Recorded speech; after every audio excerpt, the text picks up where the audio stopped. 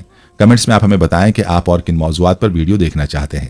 اس کے ساتھ ساتھ آپ کمنٹس میں ہم سے سوالات بھی پوچھ سکتے ہیں، لیکن یہ سب کرنے سے پہلے ہمارے چینل کو سبسکرائب کر لیں اور بیل کے بٹن کو بھی پریس کر لیں تاکہ ہماری آنے والی مزید معلوماتی ویڈیوز کا نوٹیفیکیشن آپ کو بر وقت مل سکے اور آپ علم کے اس خزانے سے مستفید ہو سکیں۔ اب ملاقات ہوگی آنے والی ویڈیو میں، تب تک کے لیے خدا آپ کا حامی و ناصر ہو۔ فی امان اللہ۔